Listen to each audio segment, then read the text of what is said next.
All right, John, you ready? We'll get started. I'm ready. All right. Okay, I'd like to welcome everyone to tonight's presentation with John Conway. He is Sullivan County's historian, and of course, he's extremely knowledgeable about Sullivan County. If something happens, he knows. So with all that said, I'm going to just let you know a couple of housekeeping rules. We mute folks when they come in, just so we can keep it so everybody can hear. And then at the end, as time allows, we'll have a Q&A where you can ask questions and everything. I'll be here in the chat if you need something, but otherwise, I'm going to turn it over to Mr. Conway. Well, thank you, Jonathan. As always, I appreciate your technical expertise. I'll just welcome everyone and let you know that you're only going to have to look at my face for a couple of minutes. We're going to move on to a PowerPoint, but I wanted to just introduce it before we move on.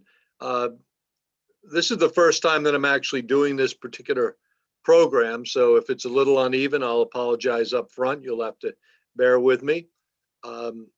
Connie Keller, who is one of the board members at the library, asked if in honor of St. Patrick's Day, I could put something together on the Irish immigration into the county, and how could I say no?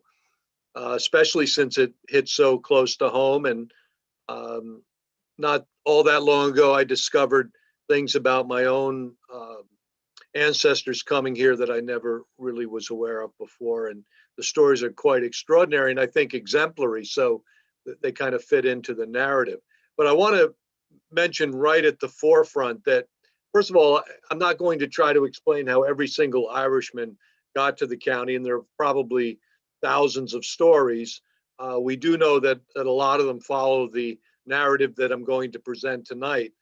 There were two periods of more or less intense immigration into the county, and that's what we're going to talk about. So number one, I wanted to just make sure everyone understands this is not a program about my ancestors, although I'm going to tell you a little bit about them because I think they're, as I said, very exemplary of what happened here.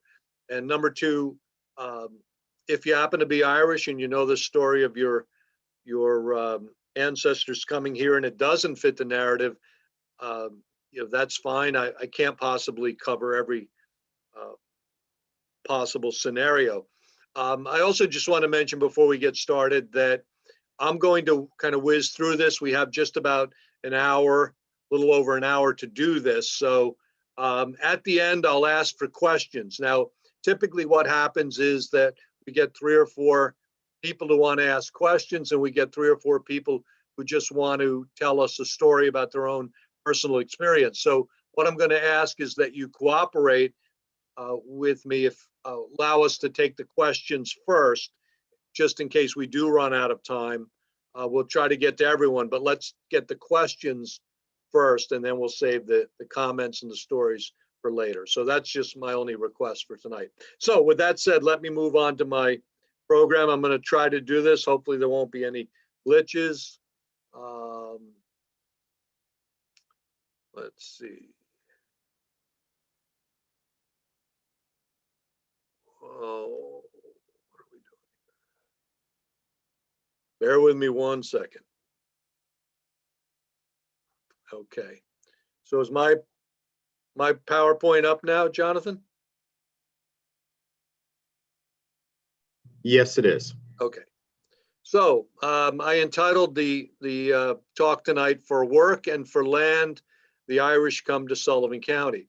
And ultimately, I think that sums up the story quite well. The Irish made their way here. People often say, why would they possibly come to Sullivan County even after they came to America? What would that be about? And the question is simple. The answer is simple, rather. They came here because they were looking for work, and because they eventually wanted to own their own land. And we'll talk more about both of those things and as we move along here.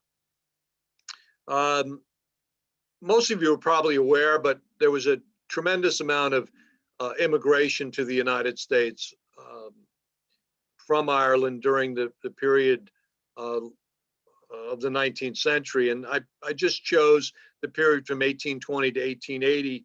This seemed to be about the heaviest. And if you look at this chart, you can see that the immigration into America was always fairly heavy. These are Irish immigrants coming to the US, and most of them landing in New York City.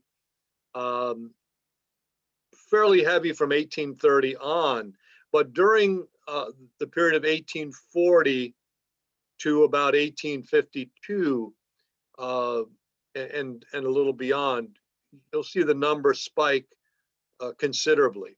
And that's because those years correspond to the Great Hunger or the Potato Famine, the troubles in Ireland that caused about 1 million deaths and about 2 million people to leave Ireland during those 7 years. So this is just a look at the Irish immigration into America. You can see from 1841 to 1850, when the potato famine started, 780,000 Irish came into America, and in 1851 to 1860, another 900,000.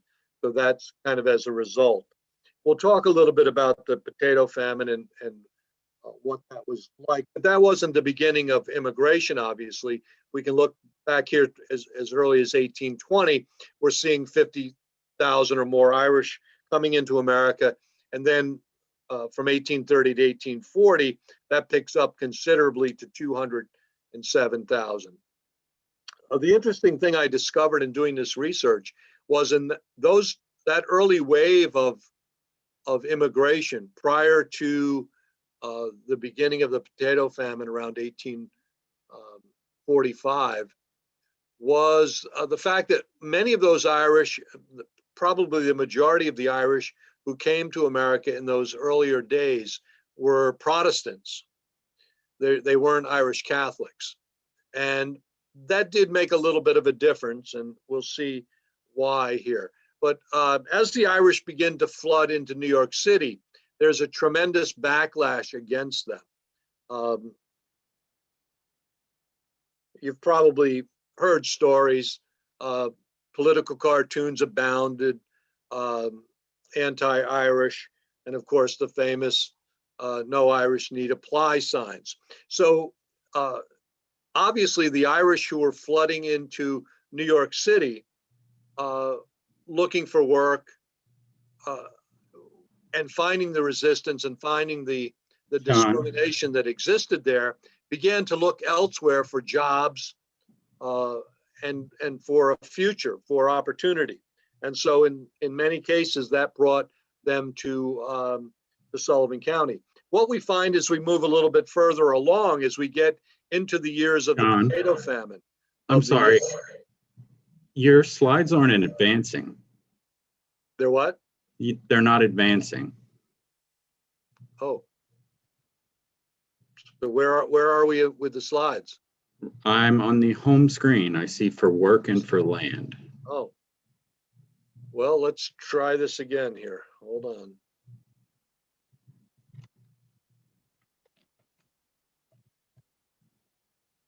I apologize, Jonathan, but you're the technical expert.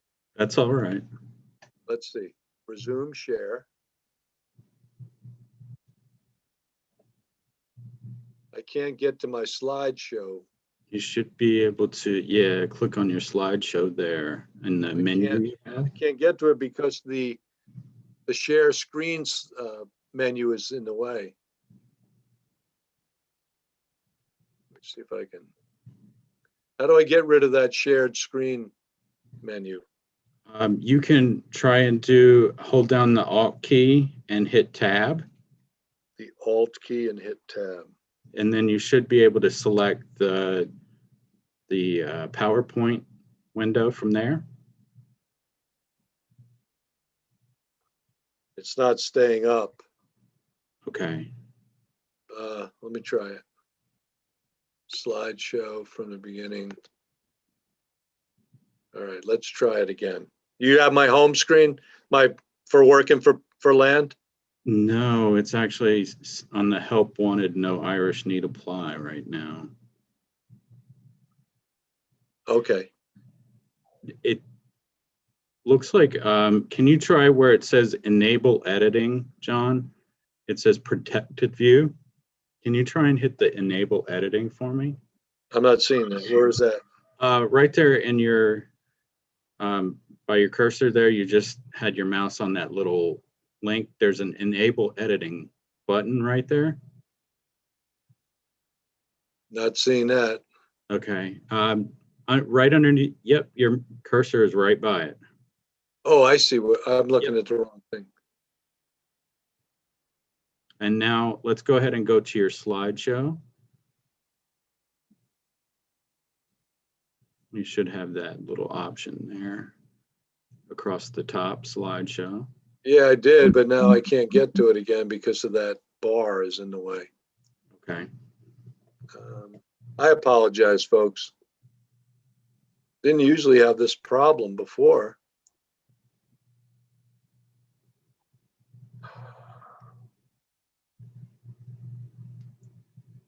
Usually this thing is at the bottom. Now it's at the top, and that's what's screwing me up. Well, maybe I can move it. Hold on. Here we go. There we go. There we are. So we have the first screen. Yes, sir. So now we have help wanted. Yes. Okay. Thank you. So picking up where we left off, and again, my apologies. As we move into the years of the potato famine, we begin to see a change in the type of people who are leaving Ireland, and more Irish Catholics are coming here, as opposed to what they called the Scots-Irish in the earlier years. And that gave much of the American public another reason to be against the Irish, because they were also Catholic. And so we see this anti-Irish, anti-Catholic sentiment that eventually manifests itself as the Know Nothing Party, which was a nationwide political party. So in order to escape a lot of that discrimination, a lot of the rioting and the problems that took place in New York City, we begin to see more and more of the Irish seeking work elsewhere. And Sullivan County at that time just happened to have work available. So in the earlier years, there was the construction of the D&H Canal, which ran from Pennsylvania into the Hudson River. So you had Sullivan and Ulster County, Wayne County, Pennsylvania, offering a considerable amount of work because of the canal. So we find in looking at our history that there were two great waves of Irish immigration to Sullivan County. One during the construction of the canal, which is 1825 to 1828, and a number of those Irish laborers decided to stay in the area. Not a great number, but significant. And then the second period, which was even greater, coincided with the potato famine or the Great Hunger in Ireland, which was the 7 years from 1845 to 1852. And that just happened to be coincidental to the rise of the tanning industry in Sullivan County. And so the jobs here were plentiful, and they were the kind of work that most of the locals didn't particularly want. And so there was plenty of work available for Irish immigrants, and they came here in great numbers. This is a photo of some of the workers on the D&H Canal. It's a fairly popular photo. It's been around for a long time. I actually found this on the internet as well, so it's nothing new. But the Irish laborers that worked on the canal were known for their drinking, for their brawling. As you might expect, the more negative stories the newspapers could report, the better for them. There was an anti-Irish sentiment, but the fact of the matter is that they got the canal dug by hand in 3 years, 108 miles, 108 locks, basically, with very little help, no machinery. You can see pick, shovel, wheelbarrow. A few horses were used to haul out material from time to time, but largely on the backs of the Irish immigrants. They used to say the surest way to get 6 good days of work out of an Irishman was the prospect of him getting drunk on the 7th. So they promised him a drink. I once got in trouble for saying that on one of our bus tours, but I said, you know what, when your name is Conway, you can tell those kinds of stories. So I didn't make that up. I read that in a number of sources. And this is something that my friend Bill Merchant, who is on the call, I saw his picture, so I think he's on the presentation tonight, wrote for the Erie Canal blog. It's called Immigrants in the D&H Canal. The canal company took advantage of this influx of young Irishmen, hiring them to do the hard manual labor that canal construction required. The canal was dug by hand, the laborers wielding pickaxes and shovels, loading wheelbarrows with dirt, with nothing but black powder and draft animals to aid them. This, of course, was in the days before dynamite had been invented. And so, even the blasting was a lot more difficult. Even then, Native Americans, largely descendants of the immigrant Europeans who were then in the midst of supplanting the indigenous peoples, would not work for the low wages that the newly arrived Irish would.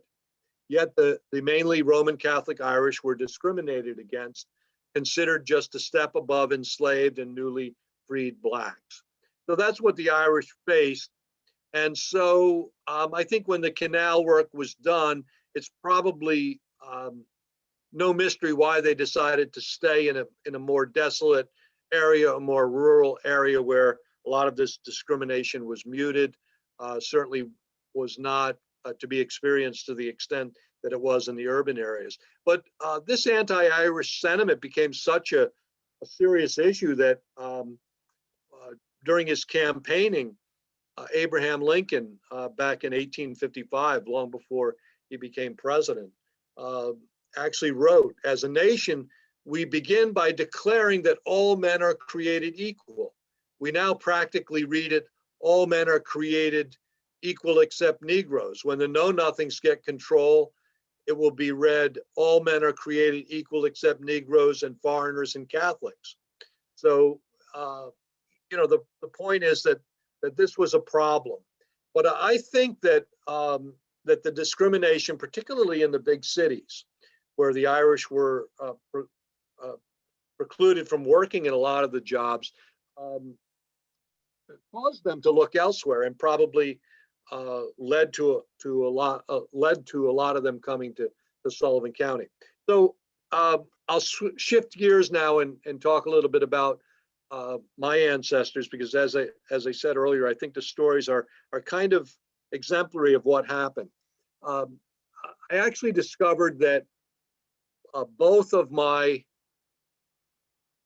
father's grandfathers came to the U.S. from Ireland and went to work in the tanneries.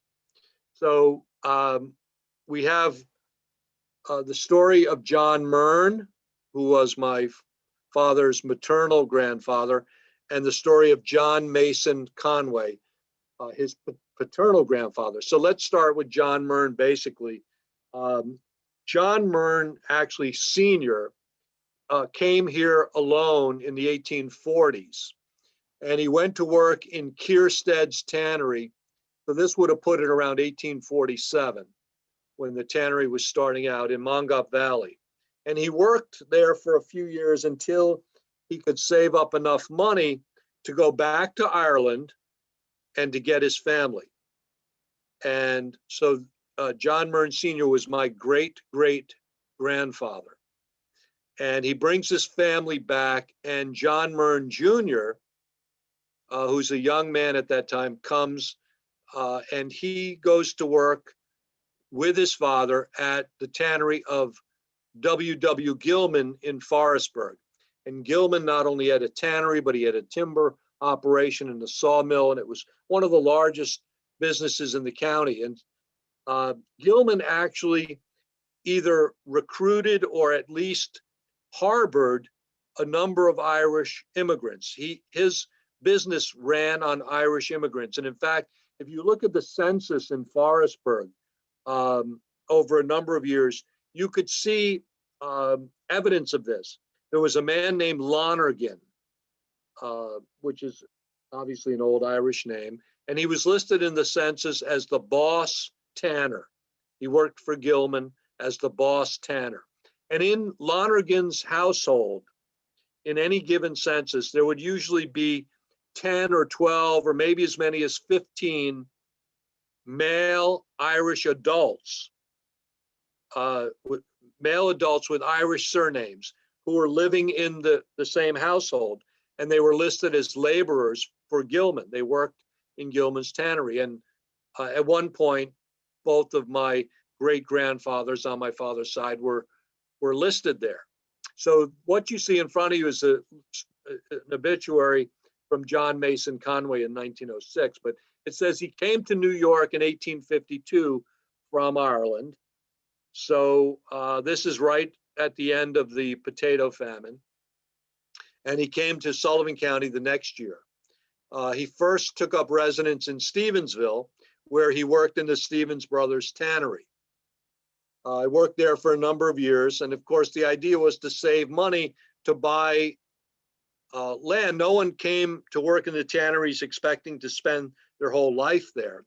Their idea was to own farms. They were farmers. They had farmed in Ireland, but because of British rule in Ireland, most of the Irish Catholics were confined to 1 acre of land. And that was one of the reasons why the potato famine took place there, because for one thing, they only had a little bit of land, and the only crop they could really grow substantially on that small amount of land were potatoes. And so all of Ireland was kind of exclusively growing potatoes. And so when the blight hit, something that would have been kind of a minor nuisance or a glitch in the economy wiped out their entire food supply, because that's pretty much what it was. I read one entry that said the average Irishman, working man, field hand in Ireland, ate 14 pounds of potatoes a day, consumed potatoes at 3 meals a day, almost exclusively, 14 pounds of potatoes a day. The average working woman, 11 pounds. So obviously when there were no more potatoes, that was a huge blow to them. And as I said, 1 million Irish died during the 7 years of the famine, 2 million fled Ireland. But the point I wanted to make is that it was deep in their soul to own land, and to own land free, and to own lots of land if possible, because they had been under these restrictions in Ireland for so long. And so there was this constant need to better themselves. So from the Stevens tannery, this is my great-grandfather, John Mason Conway, moves on to the Gilman tannery, where he works for Gilman for 15 years. And works his way out of the lowest possible jobs in the tannery, which are how all the Irishmen started, to become the head bookkeeper in the Gilman work. Now, during this time, he also lives on a farm in Forestburgh on Dingle Daisy Road. And we're not sure if he owned the farm or he rented it, or maybe a little of both. But eventually, he purchases property of a large farm in Kiamesha. We'll talk about that in a minute. But that, again, so that's his goal. By 1872, he owns a farm, in his own farm in Kiamesha. John Murn story follows kind of the same timeline. He works for Gilman for a number of years, and again he works his way up in the Gilman hierarchy. And even once he buys his farm, he continues to work part-time for Gilman. But John Murn starts out, he buys a store in the village of Monticello. And the store is actually right next to the library, where the library is now. It's on the corner of Broadway and Prince Street. And he runs a general merchandise store there for a few years. But again, his object is to own his own farm. And so at some point, he's able to trade the store and some additional money with trading with a man named Joshua Meade Vale, who owned a farm on the outskirts of Monticello. And John Mern trades his store and some cash for that farm. And then from that point, he continues to add small tracts of land until he's amassed a farm of several hundred acres, which later on becomes the Apollo Plaza. So that land where most of you know where the Apollo Plaza is, that was John Mern's farm. And there was much more of the land besides what became the plaza. But those are the stories of the Irish who came to Sullivan County. They take the lowest jobs that they can, whether it's cutting trees for the timber industry or working in the tannery, shoveling effluent and whatnot, or digging the canal. And eventually their goal is that they want to purchase their own land. So this is the house that my great-grandfather, John Mason Conway, builds in Kiamesha. And like most farmers in the day, John Mason Conway eventually turns the house into a boarding house. And they operate the boarding house long after his death. His wife and his daughters run the boarding house until they sell it in 1930. So for those of you who are interested in locations and geography and whatnot, if most of you know where the Concord Hotel is, this was across the street from the backside of the Concord. Some of you may be familiar with Silver's bungalow colony. Actually, the main house at Silver's was my great-grandfather's barn, which would be across the street from this house. So that's kind of the story of John Mason Conway. Again, typical of the Irish in Sullivan County. They come, they work in the tanneries or at some other menial job. Many of them saving up money to become farmers. And then, of course, like most farmers in Sullivan County, eventually becoming boarding house operators. As I said, they operated the boarding house. My great-grandfather dies in 1906. His wife takes over. They operate the boarding house until after her death, 1930. Here's a little bit about the Stevens Tannery. And I want to point out how important tanning was to Sullivan County.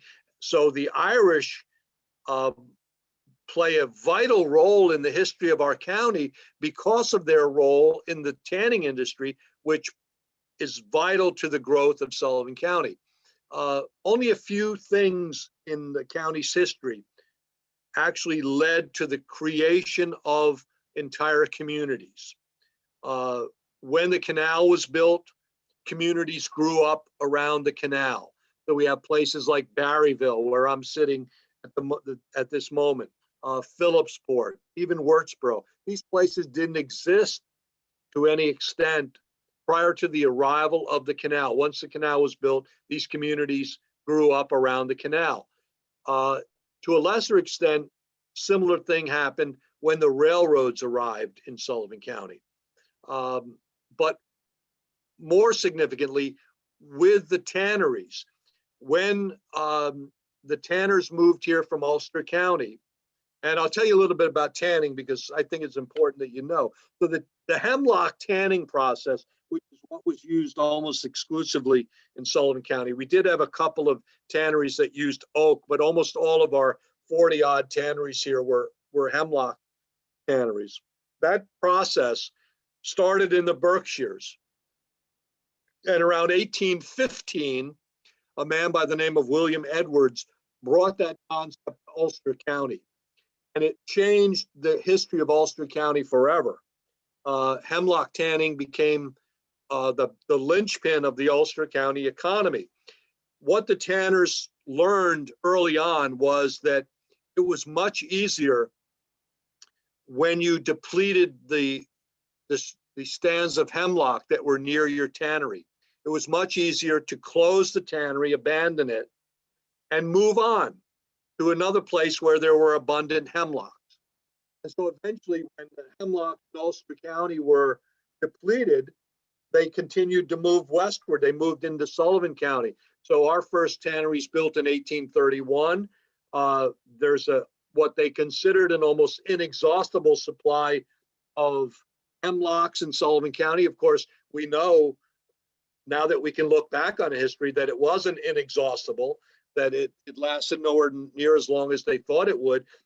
But the notion that it was inexhaustible caused them to not really worry too much about planting new hemlocks or whatnot. And when they depleted the hemlocks here in the 1880s, they continued to move on into Pennsylvania. And interestingly, I had a correspondence not too many years ago from an Irishman who contacted me trying to trace his family. And I don't do genealogical research, but the story that he uncovered and we stayed in contact was actually a pretty interesting story, because he couldn't figure out how his family, which he had traced to Sullivan County here for a time, how they had ended up in Pennsylvania, what made them move. And he knew that they had worked in a tannery. And so obviously it was not much of a leap to the conclusion that the tannery that they worked for, when it closed, the operation moved westward, which most of the tanneries did. They continued to move westward. And so some of the Irishmen picked up and moved with the tanneries. They didn't settle here.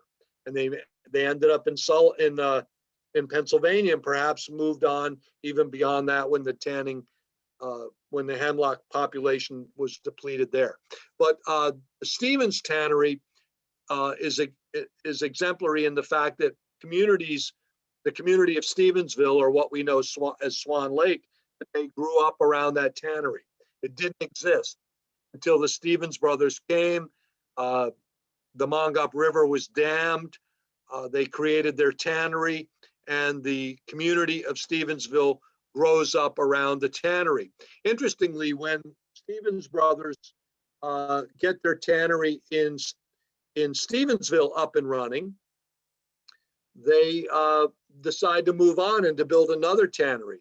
And so the community of Stevensville, having been established, they move a few miles down the road. They buy some land from a man named Nearing, and they build another tannery, which are pretty substantial operations. A tannery building would be 350 or 400 feet long, as you can see here.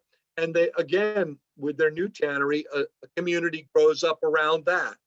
That community becomes known as Stevensburg. Today we know it as Coshecton Center. But again, it's the tannery that gives birth to the community. Prior to the arrival of the tannery, there's nothing there. And we see this happen time and again throughout Sullivan County. During the peak of the tanning industry, which I think arguably would be during the Civil War years, we're tanning mainly sole leather. In other words, leather used for the soles of the boots, which the Union Army needs in great number. And our sole leather is better than leather from anywhere else. So Sullivan County during the Civil War tans more leather than any other county in the Union. And that's why they say the Civil War was won on boots tanned in Sullivan County. This is kind of a picture of a typical tanning operation. This is Gilman's tannery in Forestburgh. And again, the community grows up around the tannery. And it's mainly inhabited by these Irish workers.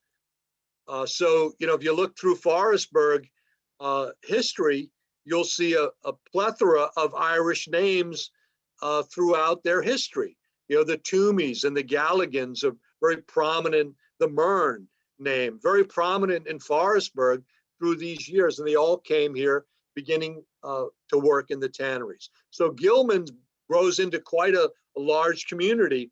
Unfortunately, fire strikes the community of Gilman's in 1885, And because uh, it's built on wood, not just the buildings are wood, but the businesses are run on wood. So there's stacks of lumber and dry timber throughout. And so the community is wiped out in this fire of 1885, and very little remained of the of the community of Gilman's after that. But some of the buildings remained. You could see there's a house in the background of this picture that remained there for many, many years after it's torn down now.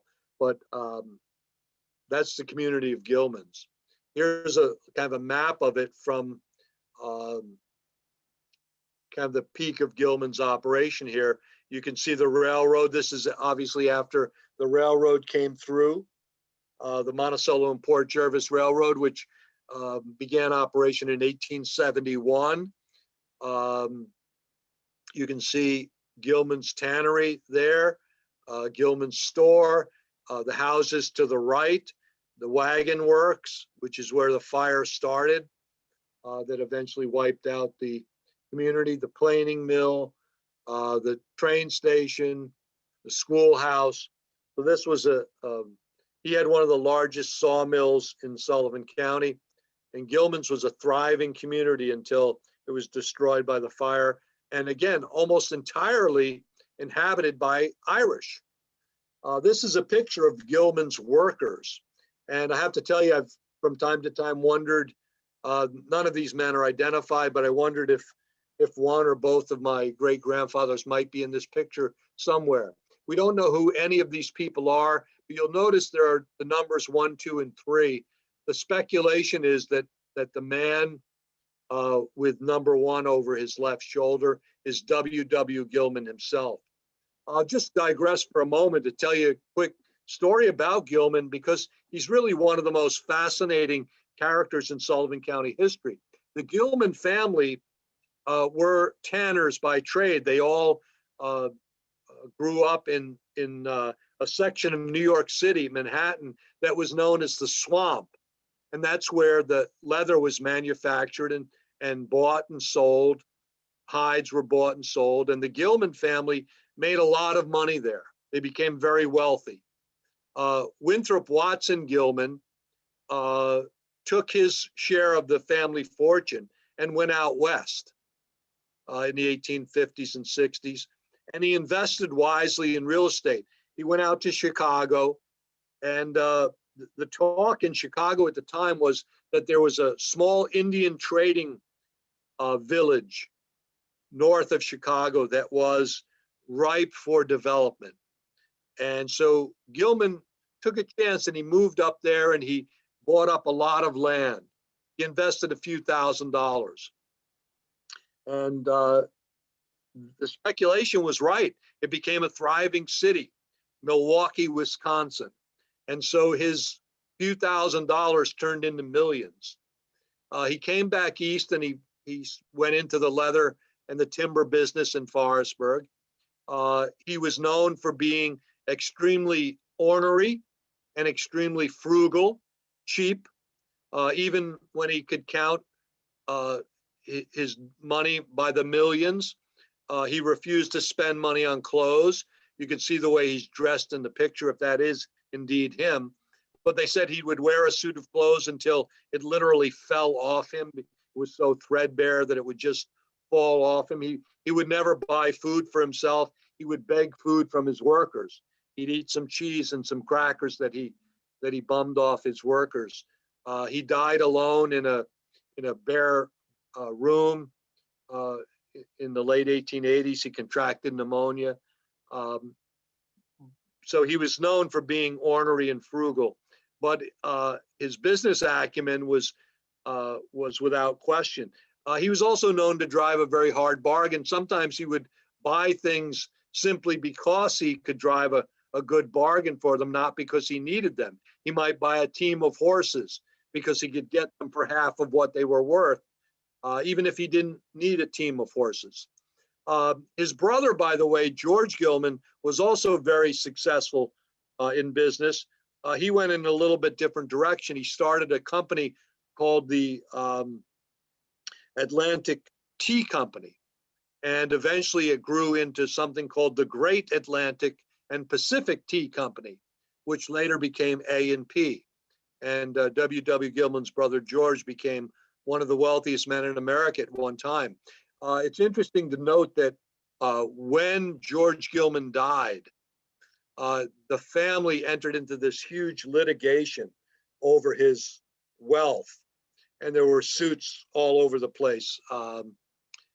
Not connected in any way to Sullivan County, but W. Gilman kind of was at least able to escape that. He left most of his money to his son, who left Sullivan County, went back out west to manage the real estate they owned out there. He left some of the money to his workers, a man named Andrew Campbell, who had been one of his foremen for a number of years. He left a house to Campbell and some money. I think Andrew Campbell eventually became a supervisor of the town of Forestburgh. But Gilman's one of the fascinating characters in Sullivan County history. I mentioned the Kierstead Tannery earlier and Mongop Valley. And again, because it's an exemplary story, I'll tell you a little bit about Kierstead Tannery, where my great-great-grandfather worked for a few years until he could save up enough money to return to Ireland and bring his family. If we look at Quinlan's history of Sullivan County, we learn that in 1847, there was nothing in what we know as Mongop Valley today. There was a mill there on the Mongop River, and the place was kind of known as Mongop Mill. The Livingston family had built a mill in an attempt to urge people to buy their lots. So the Newburgh-Coshocton Turnpike crosses the Mongop River, still to this day, Route 17B. They just put a new bridge in there where the Mongop River is. And the family owned Lot 15, which eventually becomes part of the Tillotson family and so on. But as late as 1807, there are only 5 families living in the area. As late as 1847, there are about 20 families there. But a man by the name of Wynkoop Kierstead comes to Mongop Mill, and he builds this tannery with his brother and his father-in-law. And they build this massive tannery there. And Wynkoop Kierstead also manages to secure a post office for the area, and they call it Mongop Valley. And he becomes the first postmaster in Mongop Valley, 1847-48. Just to give you an idea, when we talk about these tanneries, this is a very poor picture, admittedly, but we have very few pictures of tanneries. This being one of the better ones that we have. That building that's kind of in the center of the picture, that's 400 and some feet long. So these were huge places. But again, the community grows up around the tannery. The main building, 410 feet long, 40 feet wide, 3 stories high. So you can see these were massive places. And the Kierstead Tannery, while it wasn't the largest tannery in the county, it was probably the most efficiently run. Kierstead was a taskmaster, and he ran a very tight and efficient operation. But again, he literally brought people over from Ireland to work in his tannery. And we learned from Quinlan that by 1859, Mongop Valley had 664 inhabitants. Now think about that for a minute. Many of you know what Mongop Valley is like today and how few people live there. But in 1859, that 664 people would make it quite likely the second largest community in Sullivan County in terms of population. Monticello at that time had a population of about 1,000 people. And believe it or not, almost from the beginning, Monticello is the largest community in Sullivan County for most of its existence. As we get into the 20th century, and particularly as we get into the middle part of the 20th century, the Village of Liberty actually for a time becomes larger than Monticello population-wise. And there's quite a contest actually that goes back and forth between those two villages, quite a competition for which is the largest. But for most of the history of our county, Monticello was the largest community. But in 1859, Mongaw Valley is actually the second largest community in the county in terms of population. And 365, more than half of those people are younger than age 20. 477 of those were residents who were born in the US, but 167 had been born in Ireland. And there were 277 Roman Catholics living in Mongaw Valley. So I put those stats up there because this is just an illustration of the impact of the Irish, who are all working in Kierstead's tannery, or at least the males were, and then their families, the impact that they had on Mongaw Valley and by extension on Sullivan County. I don't want to give the impression, though, and as I said earlier, I can't create a scenario for every single Irish immigrant. There are many other stories of Irish who came here who were not involved in the tannery. But here's a look at the population of Sullivan County, because I wanted to show the impact of tanning. So I want you to look carefully at these numbers. So we see Sullivan County growing by leaps and bounds from 1840 to 1850 to 1860. So what's happening in the county? So in 1840, what we know is that first we see great population advances from 1810 to 1830. We see the population of Sullivan County double because the Newburgh-Coshocton Turnpike is complete and people can get into the county for the first time. Also, the county's created in 1809, so there's now impetus for people to come here. So from 1810 census, we have about 6,000 people living in Sullivan County. By 1830, 20 years later, we have about 12,000 people. By 1840, you see 15,629. But the D&H Canal is complete in 1828. So by the 1830 census, the canal is in full operation. Those 12,000 people grow in the first 20 years of the canal's operation. The population of Sullivan County explodes, again doubling to more than 25,000 by 1850. Why? Because the canal has made it economical for the first time to get goods in and out of the county. And that spawns not just the tanning industry that we've been talking about, but the bluestone industry as well. They're able to get their finished products out on the canal. In the case of the tanning industry, they're bringing the hides in on the canal and they're shipping the leather, the tanned leather, out on the canal. And this is before the arrival of the railroad. So during the heyday of the tanning industry, you can see that the county population continues to grow. We go to 32,000 by 1860, 34,500 by 1870. And then the tanneries begin to close. So at the end of the Civil War, the demand for leather begins to plummet. We no longer need all of those boots.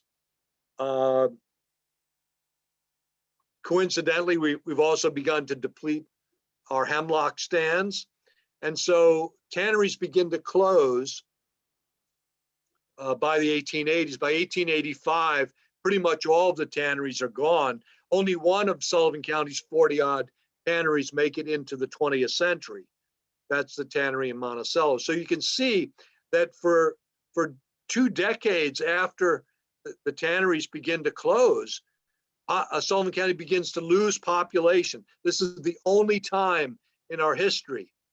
What happens in the 2020 census remains to be seen, but this is the only time in our history that we significantly lose population. You can see we dropped 6% from 1870 to 1880, and another 4.5% from 1880 to 1890.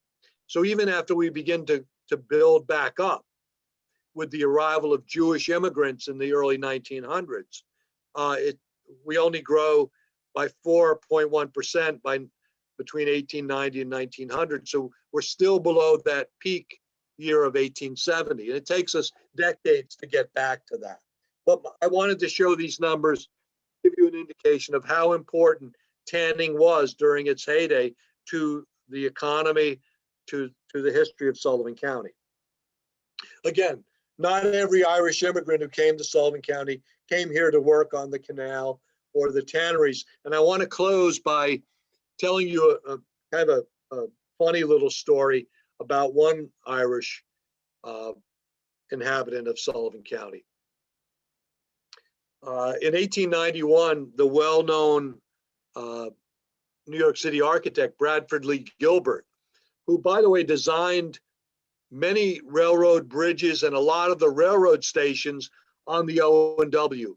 The Liberty Railroad Station, which is one of the most elaborate stations on the O&W line, gone now, but if you pictures are abound on the internet, you can find pictures of the Liberty Station, beautifully done architecturally. That's a Bradford Lee Gilbert design. So Gilbert comes to Sullivan County in 1891. He buys a few hundred acres along the Beaver Kill, and he builds a summer residence there. He calls it the Beaver Kill Lodge. And by the way, that Beaver Kill Lodge is still there. When Gilbert died, I think in 1911, his estate was purchased by a man from New York City called Morris Sternbach, who was in the silk business. And Sternbach sells the land eventually around 1921 to a man named Ralph Wirtz Dundas. And he takes Gilbert's Beaver Kill Lodge and he begins to build around it and to expand it. And he builds what we know today as the Dundas Castle. So Gilbert's fairly exotic Beaver Kill Lodge is encapsulated within the walls of the Dundas Castle.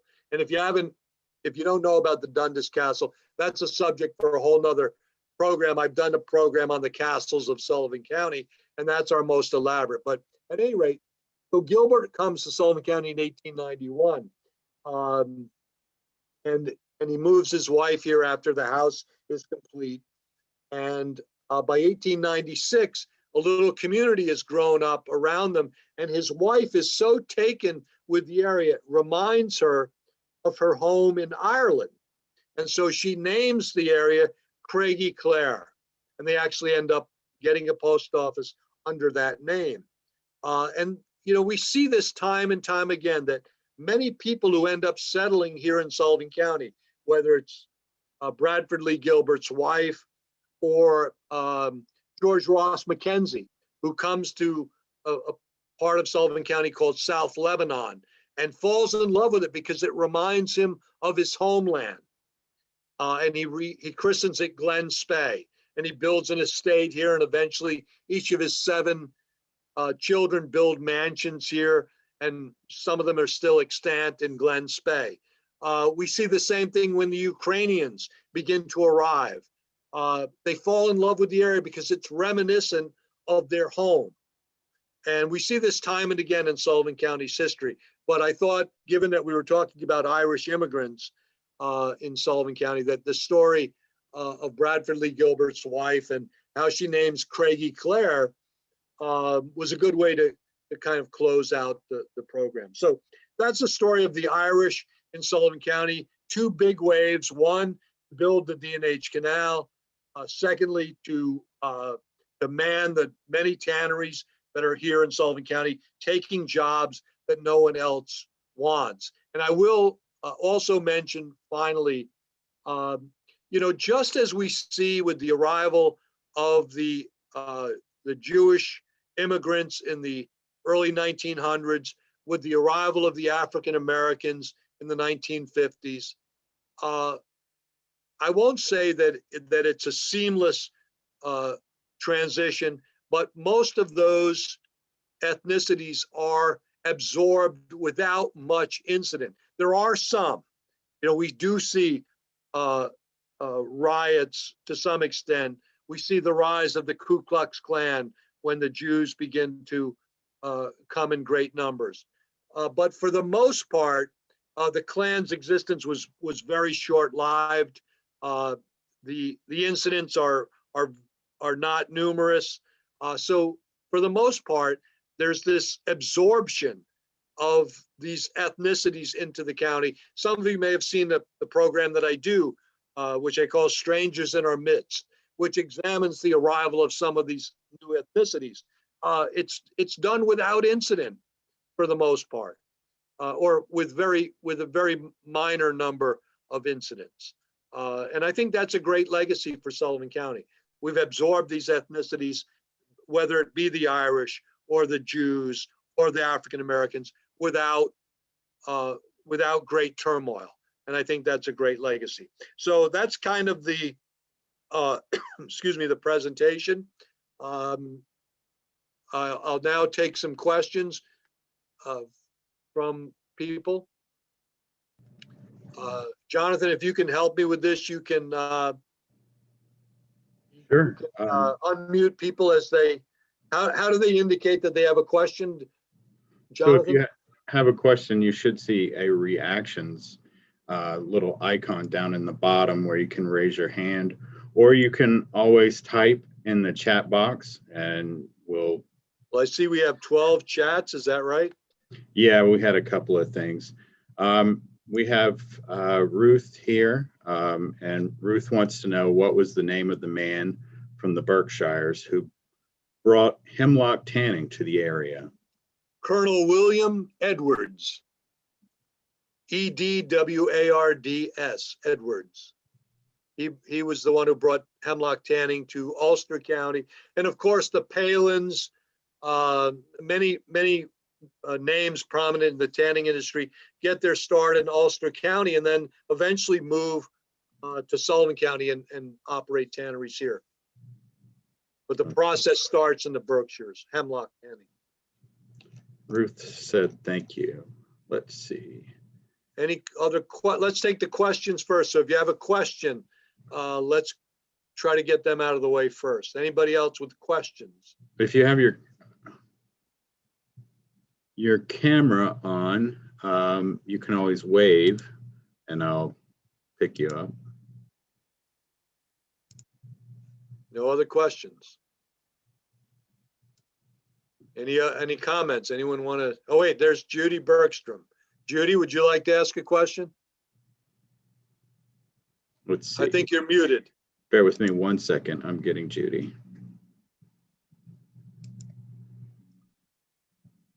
I think that's my old guidance counselor, Warren Bergstrom. Yes, There you go. he's the one who has the question. Okay, Warren, go ahead. I've always wondered, the Taisuga canadensis, the Canadian hemlock, what do you do to it after you've taken it down in order to produce this fluid? I gather that it's going to be used in tanning. Yeah, well, actually what they did, Warren, was they would fell the tree in the forest and then they would peel the bark. That's all they wanted. And for many years, the early tanners just left the rest of the tree there to rot. Really? So they would transport the bark to the tanneries in large quantities. They would kind of mash it up, and the other ingredient you need is water, and that's why they would usually dam up the stream. So tanneries are always located on bodies of water, and they would create what was called the tannic acid, basically. That's the agent for tanning. Huh. So then the hair would be scraped off the hides, and that was a dirty job, and it took a long time it was a long process. It took several steps to get the hair off the animal hide. And by the way, these hides were not local hides. They're all brought in from far away. But anyway, the hair would be scraped off, and then the hides would be layered in the vats with the tannic acid, and that it'd take about a month to tan the hide into leather. But it was just the bark that was used. That's the bark. Yeah, later, and the hemlock was a pretty nasty tree in the early days. And one of the reasons why there were so many hemlocks is that the early settlers, they didn't want land that had hemlocks on them. They were a terrible tree. They weren't good for much of anything. They had a shallow root system. They tended to choke off anything else that grew, that tried to grow. So they were disdained by the early settlers, and along come the tanners, and lo and behold, there's a great use for the hemlock. But again, the early tanners had no use for the tree. Eventually, I think they began to figure out there were other things they could do with the hemlock tree itself, but the early tanners let them rot in the forest. Thank you. You're All right. welcome. John, we have, Great to see you, by the way. Pleasure. Any other questions? Raise your hand. we've Wave. got one coming now. Okay. Let's see if I can get,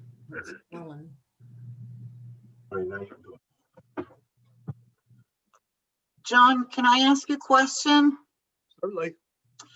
The other day I was reading in that looking back section of the Democrat that they were in the 50s, the mansion house across from White Lake, they were converting it to apartments. Did that ever happen? I believe so, yeah. So Yeah. before it closed down, it was actually apartments. Yeah, and if you were able to go in there before they gutted it, you could see that, it had no use as a hotel any longer. Right. It really didn't fit the hotel. It just didn't have the amenities needed. And so it made sense to convert it. Yeah. Wow. Let's save that. If anyone has a few bucks, let's buy that, and still salvageable, but it won't be for much longer. I only want the windows, John. What's that? I only want the windows. Well, the windows are all new because I know. they were put in the 80s. Any other questions or John, comments? we had Daniel who says, I'm Dan Reagan. My ancestors worked for Palins and Yeah, moved. Dan Reagan he's the gentleman I referred to earlier. Hey, Daniel, who you were trying to trace your family. They ended up in Pennsylvania in the Water Gap, right? Let me see. That's right. They were in Canadensis, and they followed the Palins to work there, and then they eventually ended up in Oxford, New Jersey, working in iron mines. So yeah, that was a fairly common thing apparently, but the tanning operations definitely continued to move west. We can chronicle that, but yes, Daniel is the gentleman I was referring to earlier. I'm surprised to see you, but happy to see you on the presentation. Thank you for taking the time. I'm happy to see a number of you that have helped me. Thank you. So your family John, story was kind of similar, right? They came here to work in the tanneries. They worked in Stevensville. They worked in Mongap. They might have worked with your ancestors. Probably. I wouldn't doubt it. Great stories. Any other questions? The D&H Canal Museum says some of the hemlock trunks were used in plank roads. Oh, absolutely. Yes. Later on, they did. That was one of the few uses for them. They were pretty gnarly trees. Thank you, Bill. Good point. We appreciate that. I don't know if any of you are familiar with the D&H Canal Museum. They're in High Falls in Ulster County. Bill Merchant, the gentleman you see, is the curator, chief historian. Not sure of the title, but he's the main man over there. Does a great job of chronicling the canal history, and it's well worth a trip. They just moved in or are moving into the old Depew Canal House restaurant, correct, Bill? When are you opening up, actually? Oh, When are you opening up to the public? it'll probably be another year. But Oh, it's that's that good. long. Well, we're construction's ongoing right now for the new part of the facility. The newest part, we're putting in a visitor center, and our collections are already stored there. We've sold our old building, took advantage of the very extraordinary real estate market up here. But by the time we get all the exhibits that are designed, we know what we're going to do. We're now in the process of putting out the bids and everything. But it's going to take us the better part of this year to get everything fabricated and installed in the building. But do you And we've still do the locks walk, and are you still doing things in connection with the museum? We haven't done anything in person, but we've got a vigorous online effort. So if you want to see the 5 Locks Walk, my 2 docents did a guided tour on Facebook Live last Father's Day, last June, and that now lives on what we've dubbed D&H TV, our YouTube channel. There's our old museum video tours that I did before we took it down and moved it we're releasing once a month, I think, I'm not sure. And now we're starting to intersperse that with some video footage of the work going on in the new facility. But I also have some of my presentations, like your excellent one tonight, that live up on D&H TV. And Where is Our Historian, where I go out and yak about what's in the ground, because I love to go out there and there's so much to show people. But I'm hoping this year we'll maybe by the fall we'll be able to do in person. We'll see how the vaccine rollout goes and stuff. But we've got lots of stuff that you can see at our YouTube channel, which is linked through canalmuseum.org. And by the way, the D&H Canal could have been neither dug nor operated without Irish immigrants. We can say definitively from mainly press accounts of the time. It wouldn't have happened. So the Irish were immensely important to the D&H Canal, which then informed Sullivan County, as you say, all those tanneries. That was fascinating to me. I didn't realize about the Ulster connection. I'm going to have to look into that more now. Thanks to you. I have to tell you, a number of years ago, someone contacted me, and I was involved in there were multiple people involved in an email exchange back and forth about the Irish coming here. And I mentioned that the Irish had come to work in the tanneries. And there was a gentleman at the time who was fairly well versed in Sullivan County history. And he took exception to that. And he said, I grew up in Sullivan County and I don't remember a single Irish person in my class. So what are you talking about? Irish came here to work in the tanneries. He was very adamant that there were no Irish in Sullivan County. And I was amazed, but even historians sometimes forget that, time didn't start with us. There were other eras before us. So at any rate, any other questions? I think, hold on one second, Judy, I'm getting to you.